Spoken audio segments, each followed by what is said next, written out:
First on news Malayalam 24/7 Gokulam ഓഫീസുകളിൽ വ്യാപക റെയ്ഡുമായി ED. Chennai, Kozhikode, Kochi എന്നിവിടങ്ങളിലെ ഓഫീസുകളിലാണ് വ്യാപക പരിശോധന.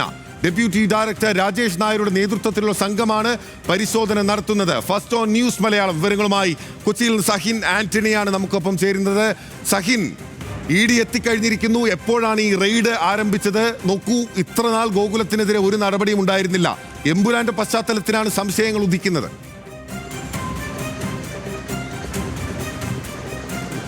പിന്നിൽ എന്തായാലും എമ്പുരാൻ്റെ പശ്ചാത്തലത്തിലാണോ എന്നുള്ള കാര്യം നമ്മൾക്കിപ്പോൾ ഉറപ്പിച്ച് പറയാൻ കഴിയില്ല. പക്ഷേ ഗോകുലത്തിൻ്റെ ഓഫീസുകളിൽ ഇ ഡിയുടെ വ്യാപക പരിശോധന ആരംഭിച്ചു കഴിഞ്ഞിരിക്കുന്നു എന്നുള്ളതാണ് മനസ്സിലാകുന്നത്. ചെന്നൈ, കൊച്ചി, കോഴിക്കോട് ഓഫീസുകളിലാണ് ഇ ഡി പരിശോധന നടത്തുന്നത്. ഡെപ്യൂട്ടി ഡയറക്ടർ രാജേഷ് നായരുടെ നേതൃത്വത്തിലുള്ള ഒരു സംഘം പരിശോധന ആരംഭിച്ചു കഴിഞ്ഞിരിക്കുകയാണ്. എന്തായാലും ഞാൻ നേരത്തെ സൂചിപ്പിച്ചതുപോലെ തന്നെ ഗോകുലവുമായി ബന്ധപ്പെട്ടുകൊണ്ട് നിരവധി പരാതികൾ നേരത്തെ എൻഫോഴ്സ്മെൻറ്റ് ഡയറക്ടറേറ്റിന് ലഭിച്ചിരുന്നു. പ്രത്യേകിച്ചും ഹോളിഡേ ഇൻ എന്ന് പറയുന്ന ഹോട്ടൽ, പാലാരിവട്ടത്തുള്ള ഹോളിഡേ ഇൻ ഹോട്ടൽ വാങ്ങിയതുമായി ബന്ധപ്പെട്ടുകൊണ്ട് നിരവധി പരാതികൾ ഉണ്ടായിരുന്നു. അത് ആ പണത്തിൻ്റെ കണക്ക് സംബന്ധിച്ചുള്ള പരാതികളായിരുന്നു ഉണ്ടായിരുന്നത്. ഈ പരാതികളെല്ലാം എൻഫോഴ്സ്മെൻറ്റ് ഡയറക്ടറേറ്റിന് ലഭിച്ചിരുന്നു. അന്ന് ഗോകുലം ഗോപാലിനെ ചോദ്യം ചെയ്യാനും തീരുമാനിച്ചിരുന്നതാണ്. എന്തായാലും ഗോകുലത്തിൻ്റെ ഓഫീസുകളിൽ ഇപ്പോൾ ഇ ഡി പരിശോധന ആരംഭിച്ചിരിക്കുകയാണ്. ഹോളിഡേ ഇന്നുമായി ബന്ധപ്പെട്ട പരിശോധനകളാണ് എന്നുള്ളതാണ് അറിയാൻ കഴിയുന്നത്. ചിട്ടിക്കമ്പനിയായിട്ടുള്ള ഗോകുലം ഈ ഹോളിഡേ ഇൻ ഹോട്ടൽ വാങ്ങിയതുമായി ബന്ധപ്പെട്ടുകൊണ്ട് നിരവധി പരാതികൾ അന്ന് ഉയർന്നു വന്നതാണ്. ഇതിൽ സാമ്പത്തികമായ വെട്ടിപ്പുകൾ നടന്നിട്ടുണ്ട്, കള്ളപ്പണം വെളുപ്പിക്കൽ നടന്നിട്ടുണ്ട് എന്നുള്ളൊരു ആരോപണമെല്ലാം ഉയർന്നു വന്നിരുന്നു. അത്തരത്തിലുള്ള പരാതികൾ എൻഫോഴ്സ്മെൻറ്റ് ഡയറക്ടറേറ്റിന് ലഭിച്ചിരുന്നു. ആ പരാതികൾ വർഷങ്ങൾ മുൻപിൽ ലഭിച്ച പരാതികളാണ്. എന്നാൽ ഇപ്പോൾ എൻഫോഴ്സ്മെൻറ്റ് ഡയറക്ടറേറ്റ് കാര്യമായ പരിശോധനകൾ ഗോകുലത്തിൻ്റെ ഓഫീസുകളിൽ ആരംഭിച്ചിരിക്കുകയാണ്. പ്രത്യേകിച്ച് ബില്ലിൽ സൂചിപ്പിച്ച പോലെ തന്നെ എമ്പുരാൻ എന്ന് പറയുന്ന ചിത്രത്തിൻ്റെ നിർമ്മാതാവ് കൂടിയായിരുന്നു ഗോകുല ഗോപാലൻ. സംഘപരിവാർ സംഘടനകൾക്കെതിരെ വലിയ ആക്ഷേപങ്ങളെല്ലാം ഉയർന്നിരുന്നതാണ്. അതെല്ലാം ചില ആരോപണങ്ങളും ഉണ്ടായിരുന്നു. എന്തായാലും എൻഫോഴ്സ്മെൻറ്റ് ഡയറക്ടറേറ്റ് ഇപ്പോൾ ദേശീയ അന്വേഷണ ഏജൻസി ആയിട്ടുള്ള എൻഫോഴ്സ്മെൻറ്റ് ഡയറക്ടറേറ്റ് ഗോകുലത്തിൻ്റെ ഓഫീസുകളിൽ പരിശോധന ആരംഭിച്ചിരിക്കുകയാണ്. ബിരിൽ സഹിൻ, ഇതിലെ പ്രധാനപ്പെട്ട കാര്യം ഈ കേരളത്തിലെ കൊച്ചി, കോഴിക്കോട്, തിരുവനന്തപുരം ഓഫീസുകളിൽ മാത്രമാണോ? ചെന്നൈയിൽ അദ്ദേഹത്തിന്റെ വീട് കേന്ദ്രീകരിച്ച് തമിഴ്നാട്ടിൽ ഉൾപ്പെടെ വലിയ ബിസിനസ് ഉള്ള ഒരു വ്യക്തിയാണല്ലോ. ഗോകുലം ചിറ്റ്സ് തമിഴ്നാട്ടിൽ വ്യാപകമായുള്ള ഒരു സ്ഥാപനമാണ്. തമിഴ്നാട്ടിൽ ആ വിധത്തിൽ എന്തെങ്കിലും നടപടികൾ ഉണ്ടോ സഹിൻ ഈ ഘട്ടത്തിൽ? ചെന്നൈയിലും പരിശോധന കാര്യമായി തന്നെ നടക്കുന്നുണ്ട്. ചെന്നൈയിലെ, കോച്ചിയിലെ, കോഴിക്കോടെ ഓഫീസുകളിലാണ് പരിശോധന എന്നുള്ളതാണ് പ്രാഥമികമായി മനസ്സിലാക്കാൻ കഴിയുന്നത്. അദ്ദേഹത്തിൻ്റെ മറ്റ് ജില്ലകളിലെ ഓഫീസുകളിലേക്കും പരിശോധന വ്യാപിക്കും. ഏതായാലും എൻഫോഴ്സ്മെൻറ്റ് ഡയറക്ടറേറ്റ് കാര്യമായ പരിശോധനയാണ് ഗോകുലം ചിറ്റ് ഫണ്ടുമായി ബന്ധപ്പെട്ടുകൊണ്ട് ഇപ്പോൾ നടത്തിക്കൊണ്ടിരിക്കുന്നത്. നേരത്തെ ഞാൻ സൂചിപ്പിച്ചതുപോലെ തന്നെ ഈ ഹോളിഡേ ഇൻ ഹോട്ടൽ വാങ്ങിയതുമായി ബന്ധപ്പെട്ടുള്ള ചില പരാതികൾ എൻഫോഴ്സ്മെൻറ്റ് ഡയറക്ടറേറ്റിന് ലഭിച്ചിരുന്നു. അത് ഗോകുല ഗോപാലിനെ ചോദ്യം ചെയ്യാനും തീരുമാനിച്ചിരുന്നതാണ്. ഇപ്പോൾ അതിൻ്റെ എല്ലാം അടിസ്ഥാനത്തിലാണ് ഈ പരിശോധന വീണ്ടും ആരംഭിച്ചിരിക്കുന്നത്. മാത്രമല്ല എമ്പുരാനിലെ നിർമ്മാതാവ് കൂടിയാണ് ഗോകുല ഗോപാലൻ. വലിയ വിവാദങ്ങൾ ഉണ്ടാക്കിയ ഒരു സിനിമ കൂടിയാണ് എമ്പുരാൻ. ഈ സാഹചര്യമെല്ലാം ഒന്ന് പരിശോധിക്കേണ്ടിയിരിക്കുന്നു. ബിരിൽ സഹിന് ഏറ്റവും പ്രധാനപ്പെട്ട കാര്യം അതുതന്നെയാണ്. അതായത് വലിയ വിവാദങ്ങൾ ഉണ്ടാക്കി സംഘപരിവാർ അനുകൂല ഹാൻഡിലുകളുടെ സംഘപരിവാർ നേതാക്കൾ തന്നെ, RSSന്റെ മുഖപത്രമായ ഓർഗനൈസർ തന്നെ പലകുറി ഇതിനെപ്പറ്റി ആവർത്തിച്ച് മുഖപ്രസംഗം ഉൾപ്പെടെ എഴുതുന്ന ഒരു സാഹചര്യം ഉണ്ടായിരുന്നു.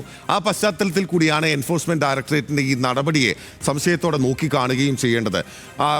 സഹിന് ഏറ്റവും പ്രധാനപ്പെട്ട കാര്യം ആ ഘട്ടത്തിൽ തന്നെ, അതായത് ഈ സിനിമ വളരെ വിവാദമായി തുടങ്ങിയ ഘട്ടത്തിൽ തന്നെ പല സംഘപരിവാർ അനുകൂല ഹാൻഡിലുകളിൽ നിന്നും ഔദ്യോഗികമായ ഏതെങ്കിലും നേതാക്കൾ എന്നല്ല, പക്ഷെ ചില നേതാക്കളെങ്കിലും ദേശവിരുദ്ധതയുണ്ട്, അതിൻ്റെ ഭീകരബന്ധനം അന്വേഷിക്കണം, കേന്ദ്ര ഏജൻസികൾ അന്വേഷിക്കണം എന്ന ചില നേതാക്കളെങ്കിലും ആവശ്യപ്പെടുകയും പരസ്യമായി ആവശ്യപ്പെടുകയും ചെയ്തിട്ടുണ്ട്. ആ ഒരു പശ്ചാത്തലത്തിൽ കൂടിയാണ് ഇത് വലിയ സംശയത്തിന് ഇടയാക്കുന്നതെന്ന കാര്യം നമ്മൾ പറഞ്ഞു കഴിഞ്ഞിരിക്കുന്നു.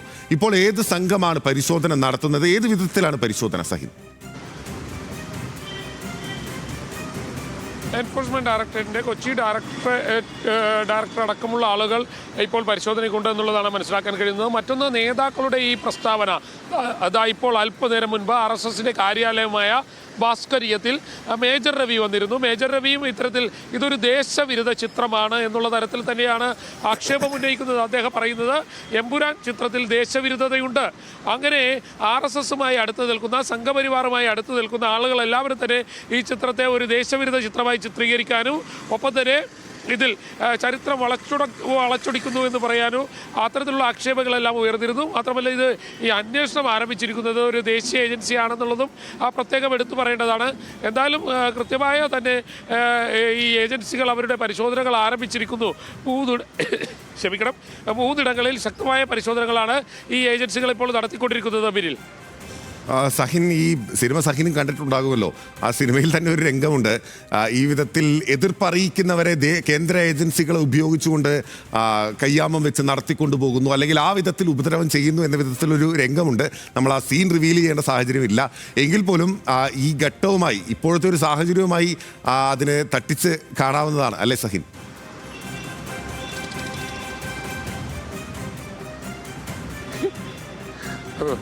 ബിനില, ഇതിൽ അദ്ദേഹം എന്തായാലും എമ്പുരാൻ്റെ നിർമ്മാതാവാണ്. പിന്നെ മാത്രമല്ല അദ്ദേഹത്തിനെതിരെ പരാതികളുമുണ്ട്. ഈ ചിത്രം ഞാൻ കൃത്യമായി കണ്ടതാണ്. ഈ ചിത്രത്തിൽ അങ്ങനത്തെ ഒരു ദൃശ്യവുമുണ്ട്. ഒരുപക്ഷെ ബില്ല് പറയുന്നത് പോലെ തന്നെ ഇതൊരു ദേശീയ ഏജൻസിയാണല്ലോ. നമ്മൾ അവർക്ക് പരാതി നിൽക്കുന്ന ഒരു സാഹചര്യം കൂടിയാണ്. അപ്പോൾ നമ്മൾ അത്തരം കാര്യങ്ങളിലൊക്കെ ഒരു കമന്റ്സ് പറയുന്നത് ഉറപ്പായും നമുക്കത് അതിലൊരു അന്തിമമായ തീരുമാനം എടുക്കാൻ സാധിക്കില്ല. പക്ഷേ അതൊരു ദീർഘദൃഷ്ടിയോടെയുള്ള ഒരു ദൃശ്യമായിരുന്നു, ഒരു ദൃശ്യവൽക്കരണമായിരുന്നു എന്നുകൂടിയാണ് ഞാൻ പറഞ്ഞു വെച്ചത്. അതിൽ പരാതിയുടെ അടിസ്ഥാനത്തിലാണ് എൻഫോഴ്സ്മെന്റ് ഡയറക്ടറേറ്റ് നടപടി ഉണ്ടാകുന്നത്. പക്ഷേ പരാതികൾ വരുന്ന സാഹചര്യങ്ങളാണ് ഏറ്റവും പ്രധാനമായും വരുന്നത് എന്നുകൂടി ചൂണ്ടിക്കാണിക്കുകയാണ്. ഗോകുലം ഗോപാലന്റെ സ്ഥാപനങ്ങളിൽ, ഓഫീസുകളിൽ വ്യാപകമായ റെയ്ഡുമായി എൻഫോഴ്സ്മെന്റ് ഡയറക്ടറേറ്റ് രംഗത്തെത്തിയിരിക്കുകയാണ്.